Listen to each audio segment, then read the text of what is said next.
I got so much motherfucking design on right now. Break it down, bring it back, make it clap. I got 3 old thoughts, new block, wear that thing. Bitches on my line, and you know. Assalamualaikum warahmatullahi wabarakatuh. Perkenalkan, nama saya Putri Salsabila dengan NIM 2023 02 10 2000 68. Saya dari kelas B semester 1 Prodi Ilmu Administrasi Publik, Fakultas Ilmu Sosial dan Politik. Saya akan mereview singkat buku yang diberi tugas oleh Bapak Supratman SPD MPD yang berjudul Bahasa Indonesia untuk Perguruan Tinggi. Buku ini diterbitkan pada tahun 2017. Buku ini memiliki 190 halaman dan berjumlah 12 bab. Buku ini ditulis oleh Dr. Randus I. Ketut Dibia SPD MPD dan I. Putu Mas Dewantara SPD MPD. Bab 1 berisi tentang kedudukan dan fungsi bahasa. Bahasa Indonesia memiliki kedudukan dan fungsi yang sangat penting dalam kehidupan berbangsa dan bernegara.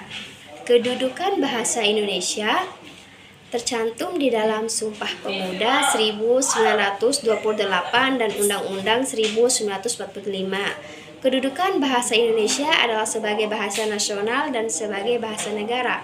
Sementara itu, fungsi bahasa dapat dibedakan menjadi dua, yaitu fungsi bahasa secara umum dan secara khusus. Fungsi bahasa secara umum seperti sebagai alat untuk mengungkapkan perasaan atau mengekspresikan diri. B sebagai alat komunikasi, C sebagai alat integrasi dan adaptasi, dan D sebagai alat kontrol sosial. Fungsi bahasa secara khusus meliputi A. Mengadakan hubungan, B. Mewujudkan seni dan sastra, C. Mempelajari bahasa-bahasa kuno, D. Mengeksplorasikan iptek. Bab 2. Ragam bahasa. Ragam bahasa adalah variasi pemakaian bahasa yang timbul sebagai akibat adanya sarana, cara, situasi, bidang pemakaian, dan daerah asal penutur yang berbeda-beda. Berdasarkan sarana atau cara berkomunikasi, ragam bahasa dapat dipilih menjadi dua, yaitu ragam lisan dan ragam tulis. Dilihat dari situasi, ragam bahasa ada yang dikenal sebagai ragam resmi dan ragam tak resmi. Berdasarkan bidang pemakaian, diantaranya ada ragam bahasa kedokteran, bisnis, agama, hukum, sastra, dan lain-lain. Sementara dilihat dari segi daerah penutur, ada yang disebut dialek Jakarta, dialek Jawa, dialek Bali, dan lain-lain. Bab 3. Ejaan yang disempurnakan. Selain berhubungan dengan penulisan huruf, penulisan kata, dan penggunaan tanda baca, penulisan ejaan juga berhubungan dengan penulisan unsur sarapan.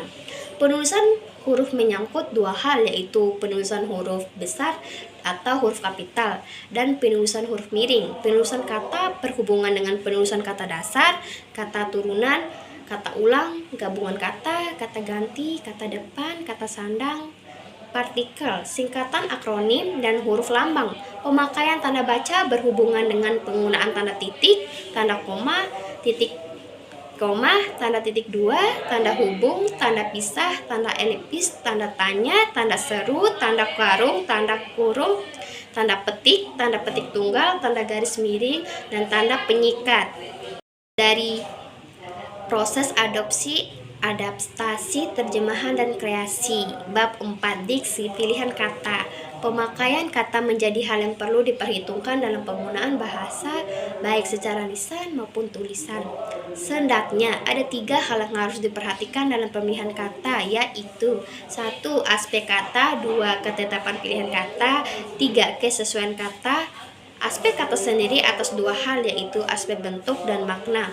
Ketepatan pilihan kata berhubungan dengan kata bermakna, denotatif, dan konotatif. Kata bersinonim, latar umum, dan kata khusus, dan kata yang mengalami perubahan makna.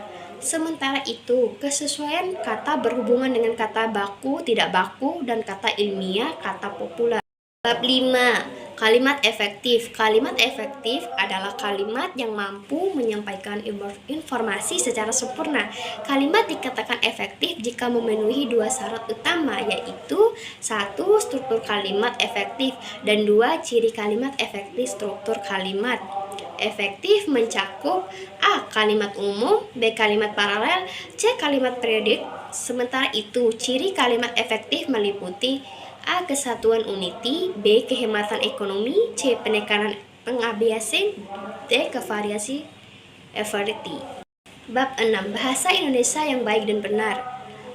Dua syarat utama yang harus dipenuhi oleh setiap pengguna bahasa Indonesia agar bahasa yang digunakan itu baik dan benar, yaitu 1. Memahami kaidah bahasa Indonesia, dan 2. Memahami situasi kebahasaan yang dihadapi beberapa kaidah dasar bahasa Indonesia seperti pemakaian susunan DM, diterangkan, menerangkan, tidak mengenal perubahan bentuk kata akibat penjamakan, dan tidak mengenal tingkatan dalam pemakaian.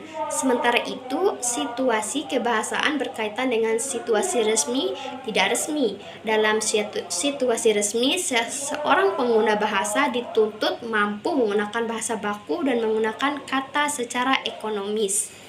7. Penataan kalimat dikatakan tidak efektif apabila proses penyampaian dan penerimaan pesan tidak berlangsung secara sempurna. Ada beberapa faktor yang menyebabkan kalimat menjadi tidak efektif, seperti 1. Kalimat kontaminasi, 2. Kalimat pleonistasi, 3. Kalimat ambigu, 4. Kalimat paralel, dan 5. Kalimat tidak logis. Bab 8. Paragraf. Paragraf atau alenia merupakan rangkaian kalimat yang saling berhubungan dan membentuk satu kesatuan pokok pembahasan. Setidaknya ada 3 syarat yang harus dipenuhi oleh sebuah paragraf, yaitu 1. Kesatuan, 2. Koherensi, dan 3. Kelengkapan atau kecakupan pembangunan paragraf. Paragraf dapat diklarifikasikan berdasarkan sifat dan tujuannya. Paragraf pembuka, penghubung, dan penutup. Berdasarkan letak kalimat topik, paragraf deduktif, induktif, campuran, paragraf tanpa kalimat utama, dan paragraf inertif. Dan berdasarkan sifat isinya, paragraf narasi, deskripsi, argumentasi, persuasi, dan eksposisi. Dilihat pola pengembangannya, paragraf dapat dikelompokkan menjadi pola, yaitu pola 1. Pola rurutan ruang dan waktu, 2. Klarifikasi, 3. Pola susunan sebab akibat, 4. Pola susunan perbandingan pertentangan, 5. Pola analogi, 6. Pola susunan ibarat, 7. Pola definisi luas, 8. Pola contoh atau ilustrasi, dan 9. Pola klimaks dan anti klimaks. Bab 9. Penulisan karya ilmiah. Karya ilmiah adalah suatu karya yang memuat dan mengkaji suatu masalah tertentu dengan menggunakan kaidah-kaidah keilmuan. Karya ilmiah mengandung 3 bagian, yaitu 1. Pendahuluan, 2. Pembahasan, dan 3. Penutup. Karya ilmiah mempunyai sejumlah karakteristik seperti mengaca kepada teori, logis, objektif, sesama, dan sebagainya. Jenis karya ilmiah meliputi 1. Makalah, 2. Kertas kerja, 3. Laporan praktik kerja, 4. Skripsi, 5. Tesis, dan 6. Disertasi.